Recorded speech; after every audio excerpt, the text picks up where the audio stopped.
Abusa della figlia adottiva per oltre 10 anni, quarantenne bidello arrestato nel Vicentino. L'uomo aveva intimato alla vittima di non parlare, minacciandola.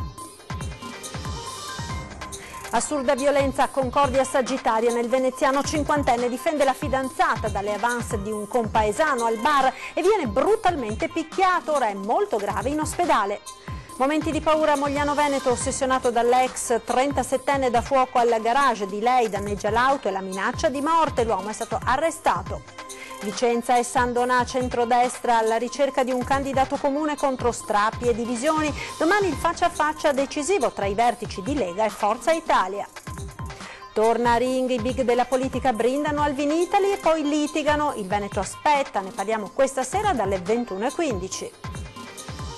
Un altro folle tuffo in Canal Grande a Venezia ed ora il sindaco Brugnaro vorrebbe agire sia nei confronti di chi lo fa sia verso chi diffonde video e foto. Un bambino si ammala al fegato, ha bisogno di un trapianto, i genitori si offrono subito, l'equipe padovana esegue l'operazione ed ora papà e figlio stanno bene. Buonasera e ben ritrovati con l'edizione del Veneto dei nostri telegiornali. In primo piano la cronaca con una storia brutta di violenze in famiglia. Questa mattina gli uomini della squadra mobile hanno arrestato un bidello vicentino che per 10 anni ha abusato della figlia adottiva. Sentiamo. L'orrore che si consuma tra le mura di casa e una ragazza che per 10 anni viene violentata ripetutamente dal compagno della mamma che poi diventerà il suo papà adottivo. Una violenza subdola fatta di richieste scabrose e di minacce di morte se lei avesse riferito alla mamma che cosa le faceva il papà. Succede a Palermo, il calvario di questa giovane ragazza che oggi ha 27 anni inizia nel 1997 e dura un'eternità, finché la giovane decide che forse è meglio morire che continuare così e confessa tutto alla madre. La donna denuncia il marito e lo lascia, partono le indagini nel 2010, le carte passano dalla procura di Palermo a quella di Vicenza perché nel frattempo l'uomo si trasferisce a Vicenza e anche l'ormai ex moglie. Lui si rifà una vita con un'altra donna ed oggi è padre di 2 bambini piccoli, fa il bidello in un istituto comprensivo in centro a Vicenza e vive in Riviera Berica. Sì, avete capito bene, il bidello assunto nonostante pendano su di lui accuse così pesanti.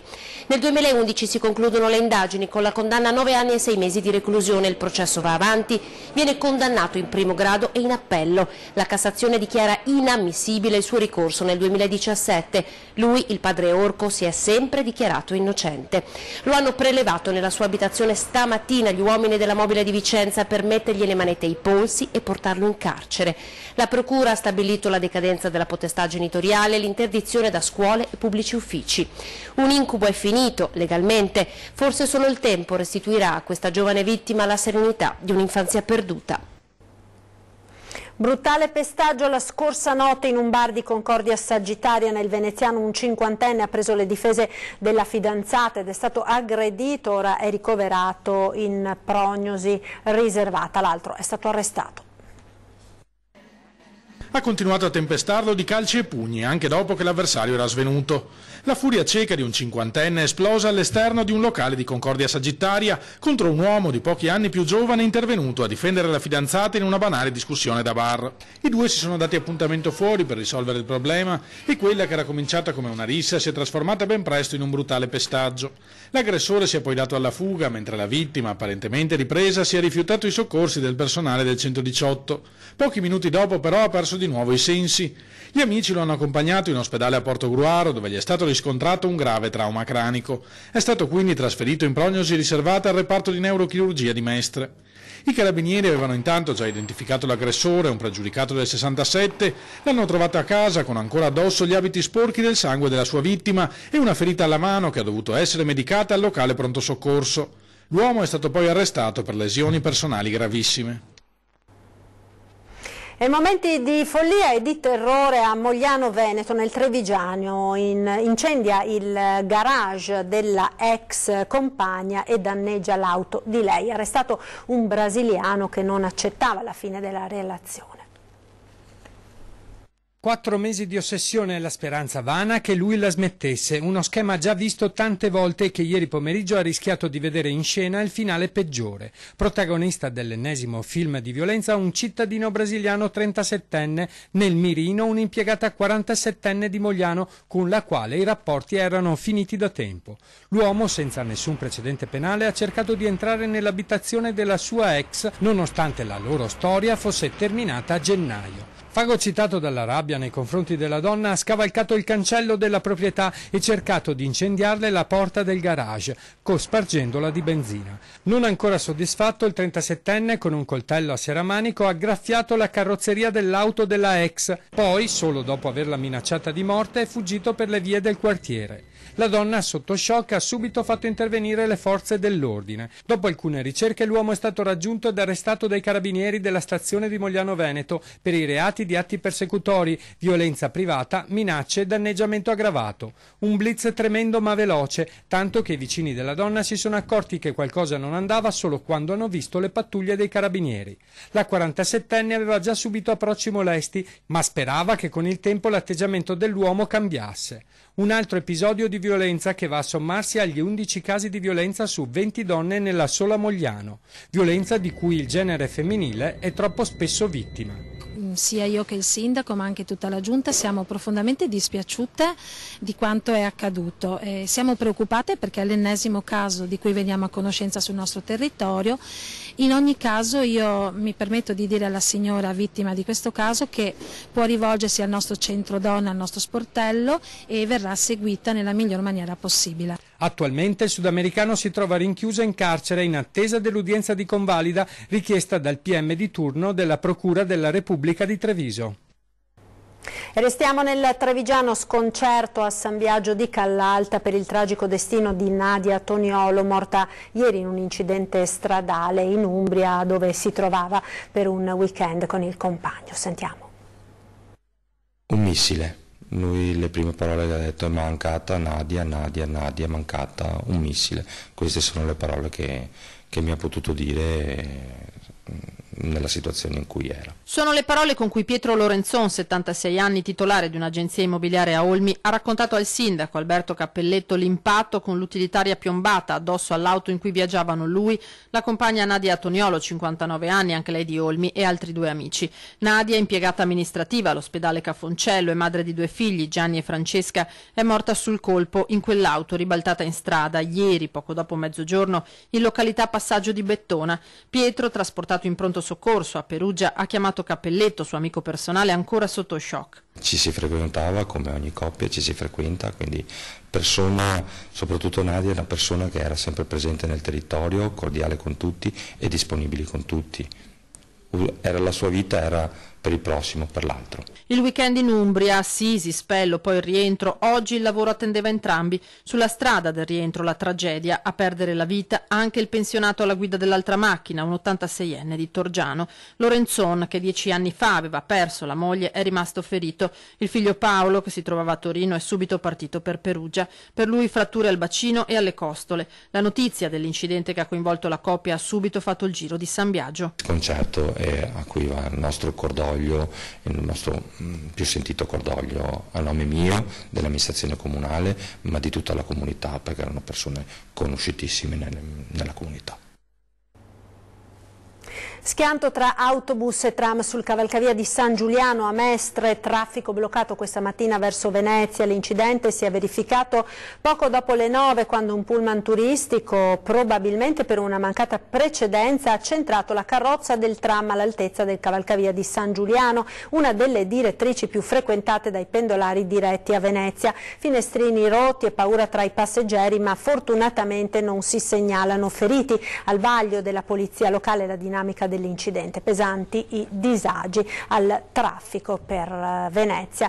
Ed ancora un incidente nel Padovano, ha perso il controllo dell'auto finendo contro una birreria, è accaduto questa notte a Monselice.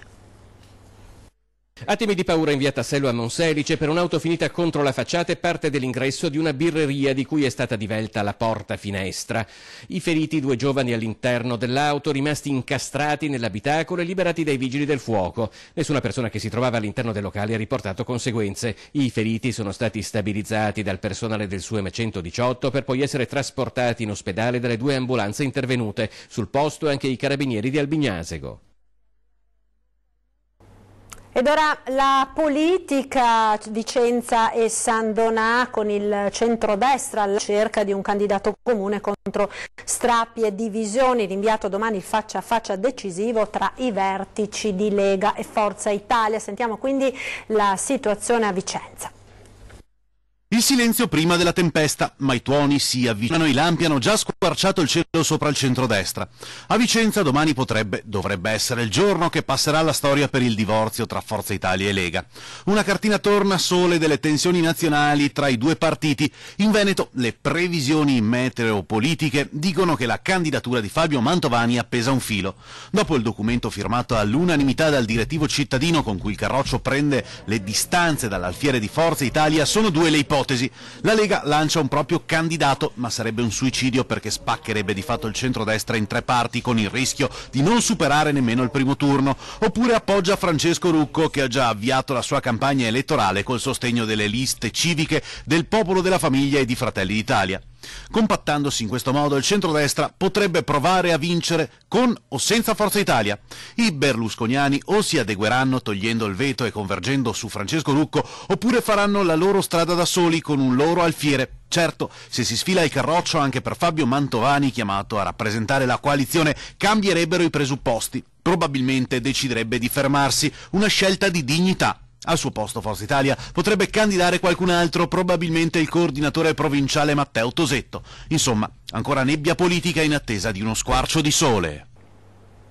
Spaccatura consumata invece a San Donà di Piave, dove Francesca Pilla è di nuovo la candidata della Lega. Sentiamo.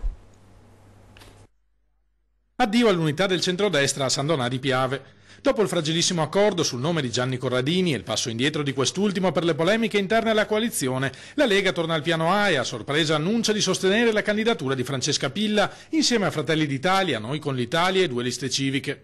La farmacista, dopo il sostegno iniziale dei vertici del Carroccio, era stata messa da parte in nome dell'unità, ma aveva deciso di candidarsi comunque. La nuova svolta è stata annunciata domenica dal vicegovernatore Gianluca Forcolin. È ovvio che questo su e giù non è stato divertente, però devo dire che ci ha anche dato un segnale molto importante, nel senso che abbiamo capito che noi, cioè io e la mia squadra, perché ribadisco non sono io sola, c'è la mia squadra dietro, ci hanno definito agguerriti o piuttosto vivaci. Effettivamente avevamo convogliato molti consensi. Pace fatta quindi dopo lo scambio di critiche coi vertici locali della Lega, ma resta l'amarezza, confessa Pilla, per il molto tempo perso inutilmente. Abbiamo lasciato campo libero a Cereser per tutti questi mesi, il quale ha giustamente approfittato facendo campagna, andando a associazioni di volontariato, sport, eventi vari. Chiaro che questo non è stato una bella cosa, il centrodestra era veramente molto molto confuso. Io sono farmacista, come ormai tutti sanno, e in farmacia mi venivano a dire ma lei si è ritirata? No, gli facevo, non mi sono ritirata, sono ancora qui. E se all'interno della Lega i dissidi sono ormai dietro le spalle, l'ipotesi di una ricomposizione con Forza Italia e il resto del centrodestra sembra non sia mai stata così distante. Forza Italia credo che correrà per conto suo. Vedremo il nome che proporranno in questi giorni. Certo che il mio nome a loro non è mai piaciuto. E dalla politica locale a quella nazionale, passata in questi giorni per Verona con il Vinitaly, oggi è stato il turno del Premier Gentiloni. Quest'Italia ha bisogno di non sprecare il lavoro che è stato fatto e di proseguire in un cammino che ci renda forti e competitivi nel mondo, lo ha detto il Presidente del Consiglio Paolo Gentiloni intervenendo ad un convegno nel corso di Vinitaly. Il Premier ha definito le imprese del vino protagoniste di una straordinaria storia di successo in questo questo come in altri settori, ha concluso, l'Italia dimostra che non è seconda a nessuno e di questo dobbiamo essere orgogliosi. Vinitaly quindi al centro della politica nazionale. Ieri si sono incrociati tra appunto gli stand del vino di tutta Italia Salvini e Di Maio. Vediamo. I calici per brindare c'erano, la voglia di farlo assieme no. Impossibile d'altronde pretendere che l'accordo di governo nascesse proprio al Vinitaly. Incrocio della politica a Verona proprio nei giorni cruciali nei quali il capo dello Stato è chiamato a sbrogliare la matassa. E giornata inevitabilmente monopolizzata dai duellanti Salvini e Di Maio. Guerra a distanza a base di selfie e brindisi, nessun incontro a certificare lo stallo. Spero che ci sia un governo in carica il prima possibile, guidato dalla Lega, per difendere il Made in Italy in tutto il mondo. Punto e basta. Il copione è sempre lo stesso, Salvini tira frecciate ma sembra disponibile. Io bevo un bicchiere con tutti, io sono pronto. E quindi lo fate? Io non dico no a nessuno, sono altri che non hanno ancora deciso che tipo di vino bere. Dirla a Berlusconi di non dire Io l'ho detto a tutti. Ma lei vuole fare ancora il premio? Io sono pronto. Di Maio che replica, il centrodestra per il paese è dannoso e nel Veneto dell'autonomia preferisce entrare proprio nell'argomento. Quello che i veneti hanno chiesto noi ci metteremo al tavolo e glielo daremo sull'autonomia, assolutamente. Mentre Giorgia Meloni si affida alla speranza. Speriamo che il Movimento 5 Stelle voglia aiutarci a riconoscere il mandato popolare e darci una mano. Credo che bisogna cominciare a parlare di contenuti, perché poi continuiamo a parlare di alchimie, ma sulla politica estera, sull'immigrazione, sulla difesa del Made in Italy, sulla tutela della famiglia, come la pensano gli altri? Ci sono delle sintesi che si possono creare? Ecco, io penso che si debba parlare di questo. Intanto anche il segretario pro tempore del PD Martina si ritrova fra gli stand come ad osservare le mosse, mentre lo show mediatico segue i percorsi paralleli dei due sfidanti. E la Presidente del Senato, Maria Elisabetta Casellati, cui potrebbe toccare un mandato esplorativo da Mattarella in questi giorni, preferisce evitare argomenti politici. E allora tocca allo scrittore Mauro Corona far uscire il colpo di teatro, offrendo a Salvini un amarone con un intento preciso. Guarda che ti ho portato un amarone per ubriacare Di Maio affinché... No, bisogna essere lucidi. No, guarda, Pessoa si può contare no, Pessoa diceva, pochi conoscono la stupefacente lucidità della smorfia, quindi vi sbronzate e facciamo il governo. In vino veritas d'altronde, ma a servire i bicchieri sarà per forza di cose il cerimoniere Mattarella. Ed ora ci fermiamo per la pubblicità, tra poco.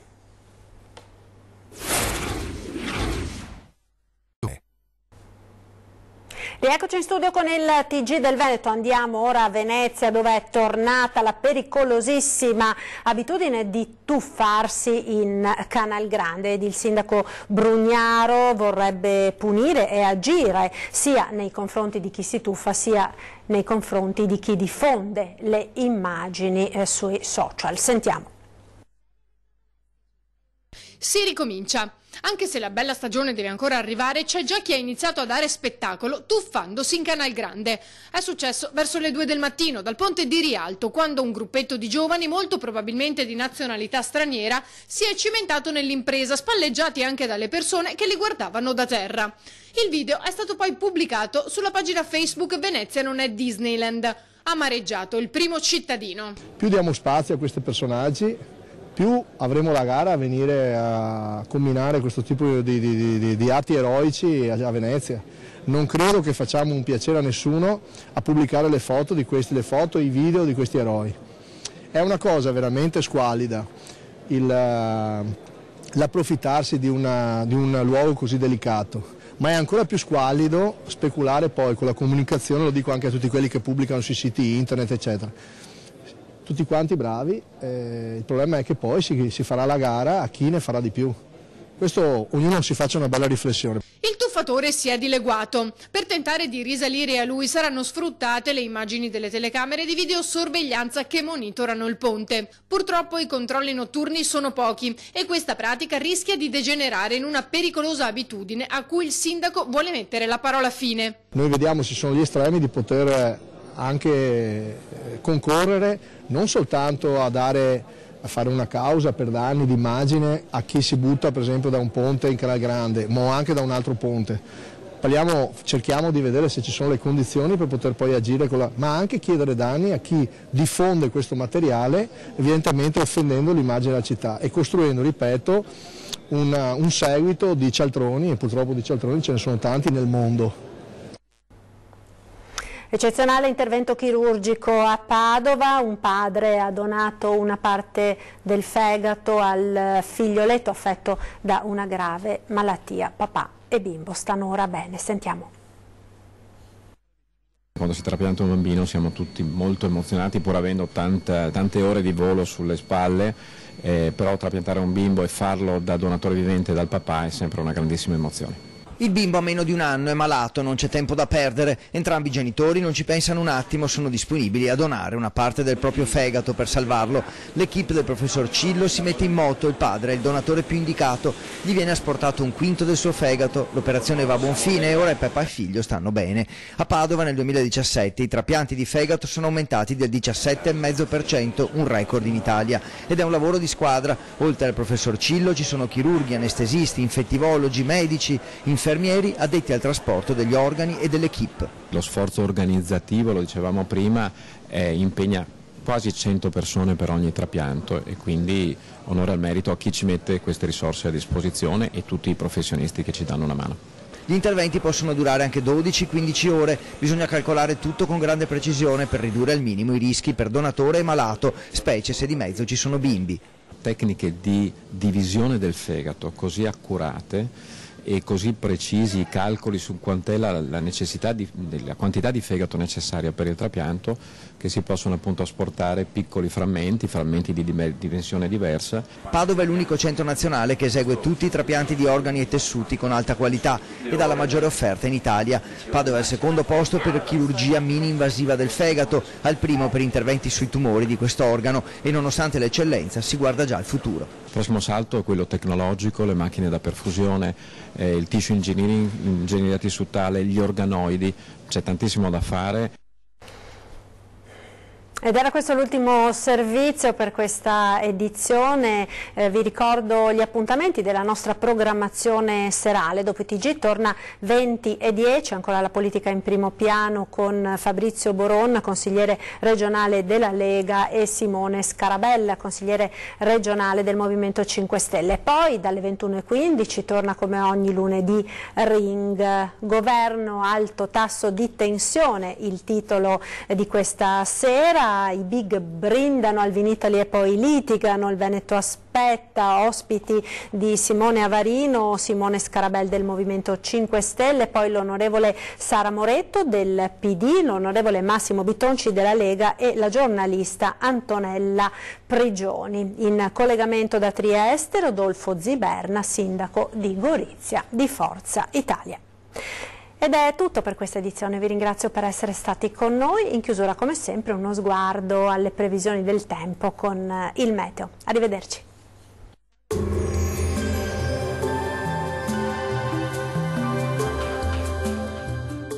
Termoidraulica Susin. Se compri una caldaia, in omaggio il condizionatore. Termoidraulica Susin a 0 branco. Ben ritrovati al meteo di Antenna 3. Condizioni di tempo asciutto e stabile sulle nostre regioni. Vediamo il dettaglio di martedì 17 aprile. Sul Veneto l'alta pressione regalerà il bel tempo, non sono infatti previsti fenomeni degni di nota. Ampio soleggiamento ovunque, con il cielo che si presenterà sereno o al massimo poco nuvoloso. Le temperature minime saranno comprese tra 10 e 14 gradi, valori massimi in aumento tra 21 e 24 gradi. Bel tempo anche sul Friuli Venezia Giulia. Anche sulla nostra regione infatti splenderà il sole, sarà una giornata all'insegna dell'ampio soleggiamento, con il cielo che sarà sereno o al più con poche nubi a carattere sparso. Le temperature minime saranno comprese tra 13 e 14 gradi, valori massimi gradevoli tra 21 e 24 gradi. Poche novità se ci spostiamo a vedere la situazione del Trentino Alto Adige. A prevalere sarà il sole, tuttavia al mattino potrebbero verificarsi deboli e isolati piovaschi, specie sui confini alpini. Bel tempo altrove con cielo sereno o poco nuvoloso. Temperature minime comprese tra 10 e 11 gradi, valori massimi si attesteranno invece intorno ai 23 gradi. Dal meteo di Antenna 3 per ora è tutto. Arrivederci al prossimo aggiornamento.